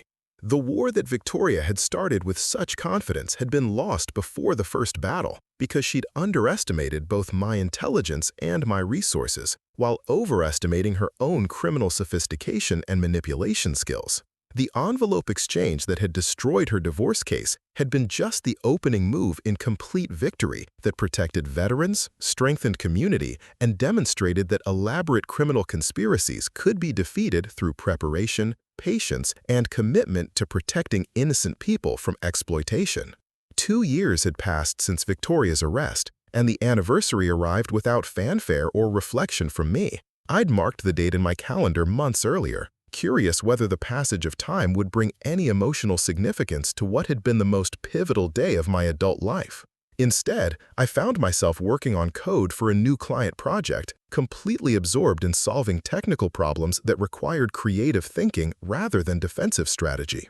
The federal prison in Oregon where Victoria was serving her sentence had become irrelevant to my daily existence. Her early release after 14 months for good behavior had been processed without notification to me, though Colonel Hayes had mentioned it during one of our monthly meetings about foundation expansion projects. Victoria's freedom meant nothing to my rebuilt life because she'd destroyed her credibility so completely that she could never threaten me again. Jake Sullivan had been released 3 months earlier and had reportedly moved to Phoenix, where his criminal record made employment in the fitness industry impossible, but construction work provided income for restitution payments. His attempt to rebuild his life in a city where nobody knew about his role in Victoria's conspiracy represented the kind of geographic escape that criminals often attempted when their reputations made local employment untenable. The Children's Hope Foundation had thrived beyond anyone's expectations, including mine. The financial controls we'd implemented had become a model for nonprofit organizations throughout Washington state, and the organization's reputation for accountability had attracted donations that exceeded previous levels by nearly 300%. What had begun as crisis management had evolved into systematic excellence that served homeless veterans more effectively than ever before. Michael Rodriguez had completed his transition from emergency shelter resident to full-time employment as a construction supervisor, using skills acquired through military service and foundation job training programs. His success story had become template for helping other veterans achieve housing stability and career development despite challenges that seemed insurmountable when they first sought assistance. "The foundation saved my life," Michael had told Seattle Times reporter during their follow-up story about organizational recovery. But it was Marcus Chen's commitment to accountability that made sure other veterans wouldn't face the betrayal that delayed my housing assistance. His response to personal attack created protection for people he'd never met. Sarah Chen had completed her nursing degree while working part-time and volunteering with veteran mental health programs. Her combination of professional healthcare skills and personal understanding of veteran challenges had made her invaluable to foundation counseling services that addressed addiction, depression, and employment anxiety among homeless veterans. The foundation's expansion had included new programs that addressed root causes of veteran homelessness rather than just providing emergency assistance. Mental health counseling, addiction recovery support, career training, and transitional housing programs now operated with funding that exceeded Victoria's theft by more than $2 million annually. Colonel Hayes had become more than business colleague or foundation board member. He'd become friend whose military experience and nonprofit leadership had provided perspectives that enriched my understanding of service beyond financial success. Our professional relationship had evolved into personal friendship based on shared commitment to veteran welfare and organizational accountability. Your technology systems prevented 3 attempted embezzlement schemes at other veteran service organizations, Colonel Hayes had reported during our quarterly review meeting. The automated monitoring procedures you developed detected suspicious transactions within days instead of months, protecting donor funds and program resources. The regional network of veteran service organizations using our financial management systems had created consulting opportunities that combined profitable business with meaningful community service. Our nonprofit technology division now employed 6 full-time developers whose work focused exclusively on creating systems that protected charitable organizations from internal fraud while improving program efficiency. Jennifer Martinez, our lead systems analyst who'd volunteered for the original foundation project, had been promoted to Director of Nonprofit Services and was developing relationships with charitable organizations throughout the Pacific Northwest. Her expertise in detecting financial irregularities had become a valuable skill that protected vulnerable populations from crimes similar to Victoria's theft. The nonprofit sector needs protection from people who exploit charitable missions for personal gain, Jennifer had explained during a conference presentation about fraud prevention. Our technology systems provide early warning capabilities that can stop embezzlement before significant damage occurs to organizations and beneficiaries. The business success that had emerged from Victoria's attempted destruction had exceeded my expectations for professional growth and community impact. Apex Solutions now employed 73 people across 3 divisions: enterprise software development, cybersecurity consulting, and nonprofit financial management systems. The cybersecurity division had been created specifically to serve organizations that needed protection from internal threats as well as external attacks. Victoria's case had demonstrated that sophisticated financial crimes often originated from trusted employees who exploited access privileges and organizational trust to commit systematic theft. Our cybersecurity clients included banks, investment firms, and government agencies that required protection from employee fraud as well as external intrusion attempts. The knowledge we'd gained from investigating Victoria's embezzlement scheme had proven applicable to detecting various forms of internal financial crime across multiple industries. The nonprofit division had become a profitable business segment that served over 40 charitable organizations throughout Washington, Oregon, and Idaho. Our systems had detected 12 attempted embezzlement schemes, preventing theft of nearly $500,000 that would have been stolen from programs serving vulnerable populations. The enterprise software development division continued growing through referrals from clients who appreciated our attention to security details and systematic approach to solving complex technical problems. Victoria's attempt to damage my professional reputation had actually enhanced it by demonstrating capacity to handle crisis situations with strategic thinking and ethical behavior.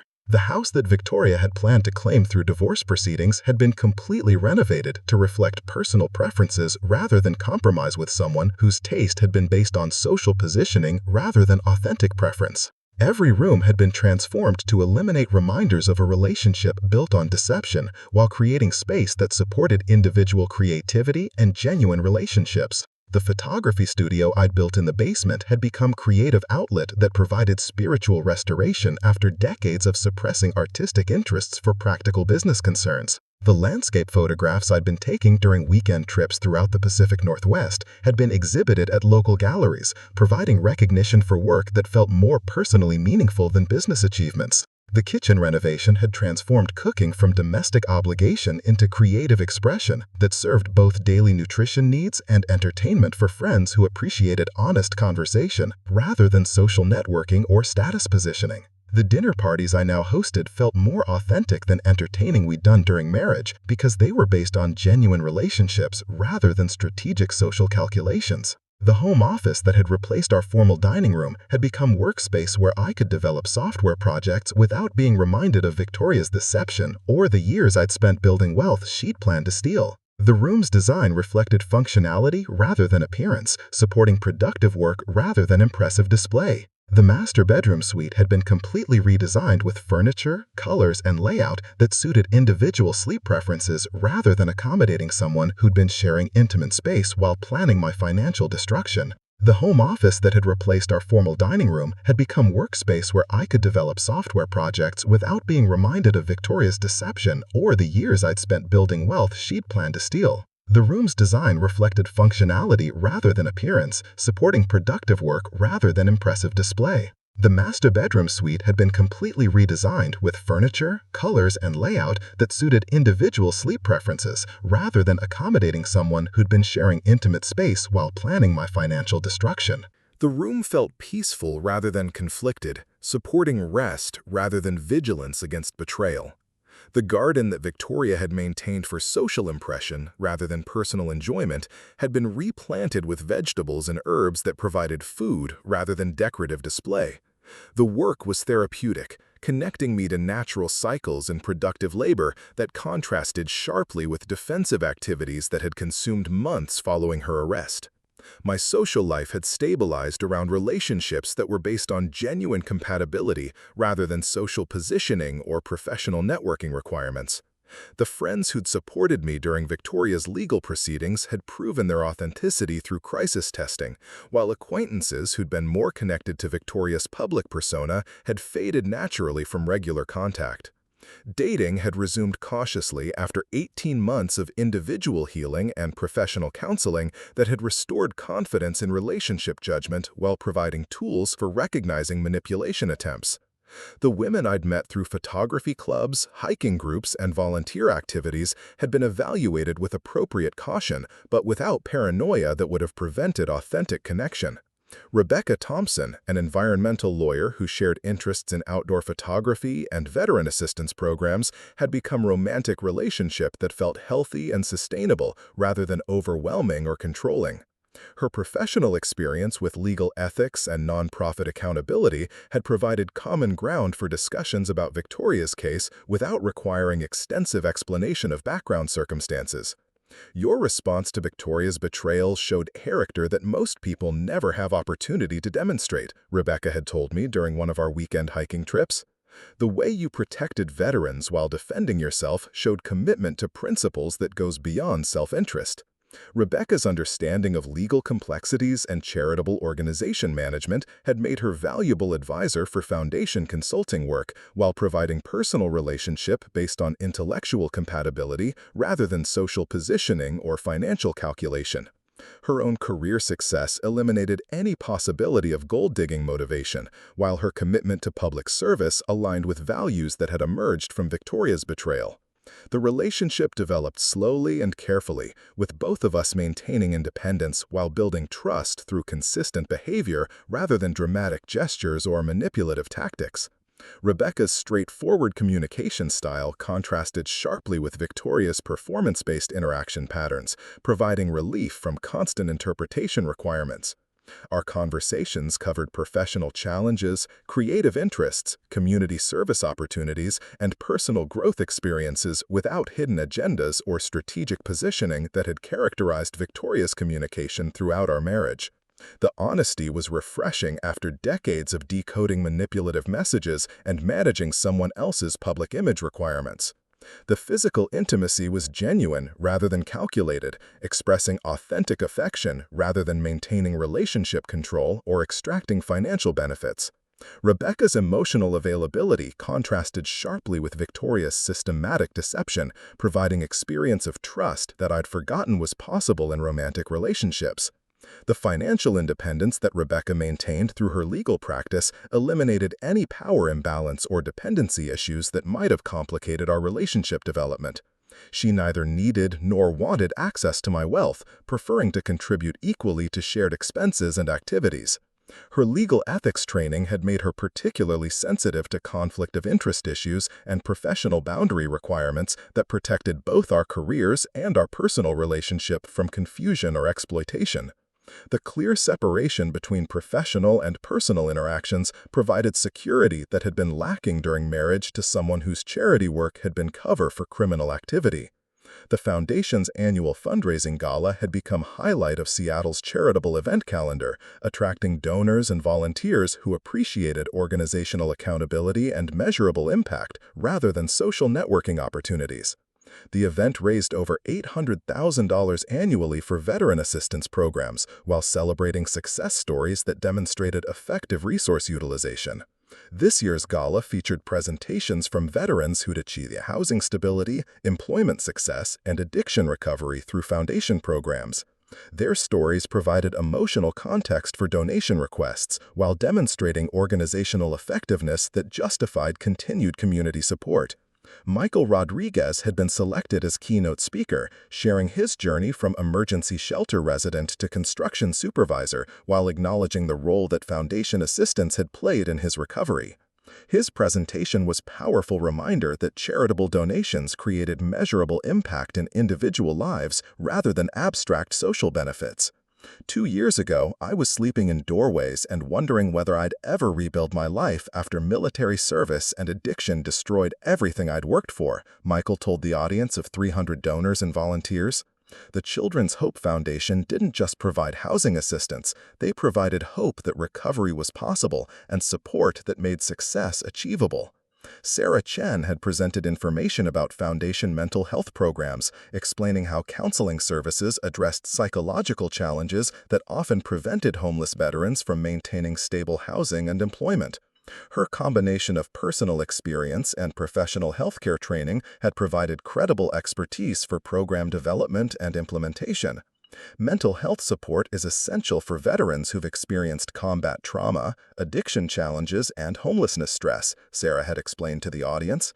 The Foundation's counseling programs address root causes of veteran homelessness, rather than just providing temporary assistance. Colonel Hayes had provided organizational overview that demonstrated how improved financial management and expanded community support had increased Foundation capacity to serve homeless veterans throughout the greater Seattle area. The numbers were impressive: housing assistance for over 400 veterans annually, job training programs that achieved 87% employment placement rates, and addiction recovery support that maintained 73% sobriety rates among program participants. The Children's Hope Foundation now serves more veterans more effectively than ever before in our organizational history, Colonel Hayes had reported to the gala audience. The financial accountability systems that Marcus Chen developed after exposing his wife's embezzlement have become model for nonprofit organizations throughout Washington state. My recognition during the gala had been unexpected and somewhat uncomfortable, since I preferred to contribute quietly rather than receiving public acclaim for community service that felt like personal obligation rather than extraordinary volunteer effort. But the Foundation board had insisted on acknowledging my role in organizational recovery and expansion. Marcus Chen's response to personal betrayal created protection for thousands of veterans who will receive Foundation assistance in future years, Colonel Hayes had announced during the awards presentation. His commitment to accountability and systematic improvement has strengthened our entire organization while demonstrating that individual integrity can create community-wide benefits. The standing ovation had been gratifying confirmation that my response to Victoria's attack had been appreciated by people whose opinions mattered to me. The recognition felt earned rather than manipulated, based on measurable contributions rather than social positioning or public relations management. Rebecca had attended the gala as my guest, providing emotional support during public recognition that felt awkward despite positive intentions from Foundation leadership and donor community. Her presence had made the evening feel like shared celebration rather than individual achievement, supporting relationship development based on mutual respect rather than social advancement. The media coverage following the gala had focused on organizational success stories rather than revisiting Victoria's criminal case, indicating that the Foundation had successfully moved beyond the embezzlement scandal to establish reputation based on program effectiveness rather than defensive damage control.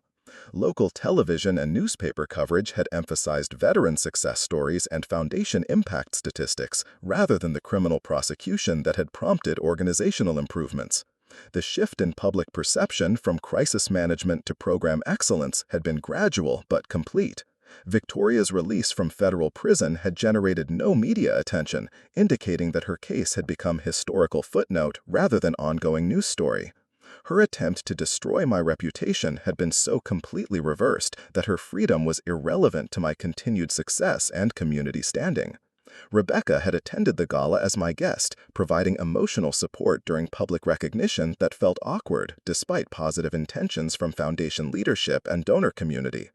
Her presence had made the evening feel like shared celebration rather than individual achievement, supporting relationship development based on mutual respect rather than social advancement. The media coverage following the gala had focused on organizational success stories rather than revisiting Victoria's criminal case, indicating that the foundation had successfully moved beyond the embezzlement scandal to establish reputation based on program effectiveness rather than defensive damage control. Local television and newspaper coverage had emphasized veteran success stories and foundation impact statistics rather than the criminal prosecution that had prompted organizational improvements. The shift in public perception from crisis management to program excellence had been gradual but complete. Victoria's release from federal prison had generated no media attention, indicating that her case had become historical footnote rather than ongoing news story. Her attempt to destroy my reputation had been so completely reversed that her freedom was irrelevant to my continued success and community standing. The restitution payments that Victoria owed to the foundation would continue for years, ensuring that her financial obligations extended far beyond her prison sentence, while providing ongoing compensation for crimes that had delayed assistance to homeless veterans.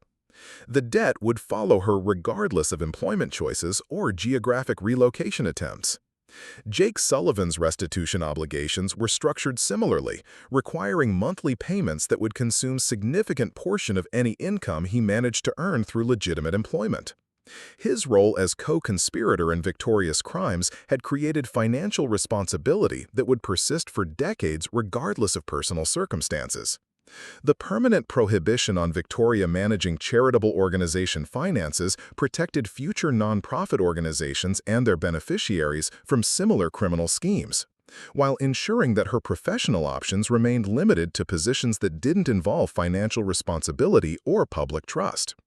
Her employment prospects had been severely limited by criminal conviction and professional reputation that had been destroyed through media coverage of her embezzlement case. The skills she developed in nonprofit management were essentially useless because no charitable organization would risk hiring someone with her background. Victoria's attempt to rebuild her life had reportedly focused on retail employment and administrative work that didn't require background investigations or public trust responsibilities. Her income potential had been permanently reduced by criminal choices that had seemed financially advantageous during conspiracy planning but had resulted in decades of reduced earning capacity. The social isolation that Victoria faced in Seattle had forced her to relocate to Portland, where her criminal history was less well known but still discoverable through internet searches that would complicate any attempt to establish new professional or personal relationships.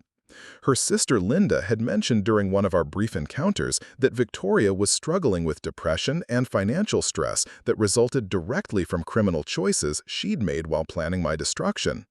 The consequences were proportional to crimes that had damaged vulnerable veterans while betraying everyone who'd trusted her integrity. Jake Sullivan's attempt to establish new identity in Phoenix had been complicated by criminal record that prevented employment in fitness industry where he'd developed professional expertise. His construction work provided income for restitution payments but offered limited advancement opportunities compared to personal training career he'd destroyed through criminal choices.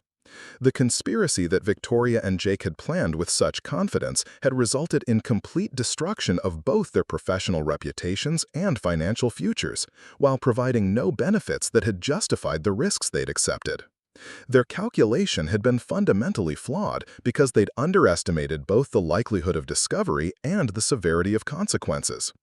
The criminal justice system had functioned exactly as designed, holding both conspirators accountable for crimes that had damaged vulnerable veterans while deterring similar offenses through publicity that made charitable organization embezzlement high-risk criminal strategy with severe professional and financial consequences. The regulatory changes implemented by Washington State Attorney General's office had helped prevent similar embezzlement schemes while providing protection for donors and beneficiaries that had been lacking when Victoria began her criminal activities. Her case had identified systematic vulnerabilities that required legislative attention and oversight improvement. The technology systems we developed for nonprofit financial management had been implemented by charitable organizations throughout the Pacific Northwest, creating a regional network of nonprofits with modern oversight capabilities that could detect fraud quickly while protecting against employee theft. The business consulting opportunities that had emerged from our nonprofit technology work had created income streams that combined profit with social service, providing financial success while supporting organizations that serve vulnerable populations and demonstrated community values that transcended individual advancement. My personal healing had been completed through combination of professional counseling, meaningful work, authentic relationships, and time that had allowed emotional wounds to close while building identity independent of marriage relationship that had been based on deception rather than genuine partnership. The photography, hiking, cooking, and volunteer activities that now filled leisure time had provided creative outlets and spiritual restoration that supported continued personal growth while building interests that reflected authentic preferences rather than social obligations or strategic networking requirements. The community service work with veteran assistance organizations had provided purpose that extended beyond business success or personal vindication, creating meaning through helping people who'd faced challenges more severe than spousal betrayal while maintaining dignity and hope despite systematic disadvantages. Rebecca's relationship had demonstrated that authentic romantic partnership was possible after experiencing systematic deception, providing experience of trust and emotional availability that supported continued healing while building hope for sustainable personal happiness based on compatibility rather than social positioning.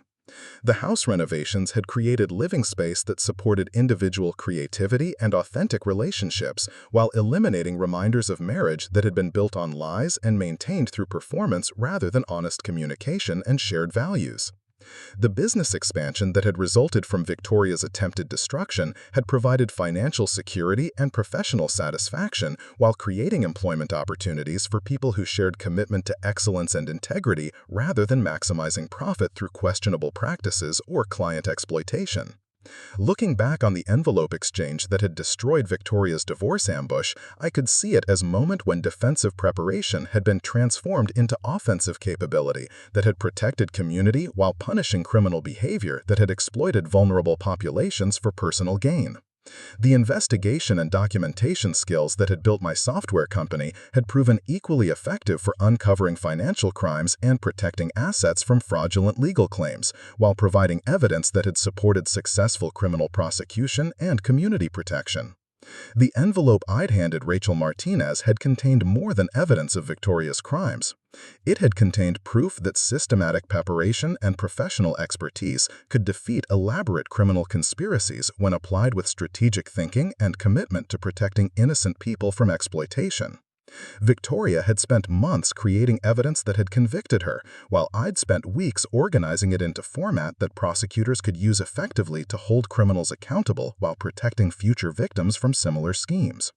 The divorce papers she'd served with such theatrical confidence had never been filed because her criminal conviction had made financial claims legally impossible while destroying credibility necessary for any civil litigation or negotiated settlement.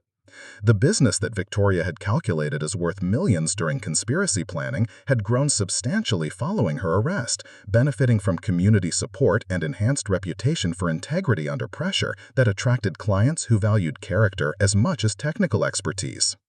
The house that Victoria had planned to claim through divorce proceedings remained entirely mine, transformed through renovation into space that reflected personal preferences while supporting individual creativity and authentic relationships rather than social positioning requirements. The investment accounts that Victoria had researched for asset division calculations had grown substantially through careful management and new opportunities that had become available after her legal destruction had eliminated distractions and emotional stress. The community relationships that Victoria had cultivated for social positioning had evolved into genuine friendships based on shared values and mutual respect, while providing foundation for romantic relationship that was based on compatibility rather than manipulation or financial calculation.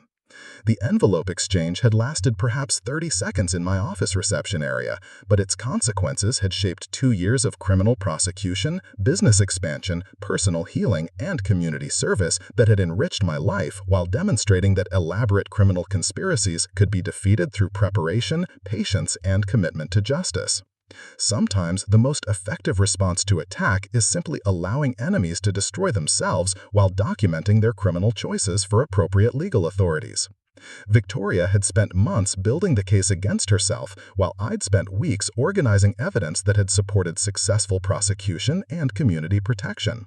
The war that Victoria started with such confidence had been lost before it began, because she'd underestimated my intelligence and resources while overestimating her own criminal sophistication and manipulation skills that had been effective against trusting husband but useless against prepared adversary. Up next, you've got 2 more standout stories right on your screen. If this one hit the mark, you won't want to pass these up. Just click and check them out.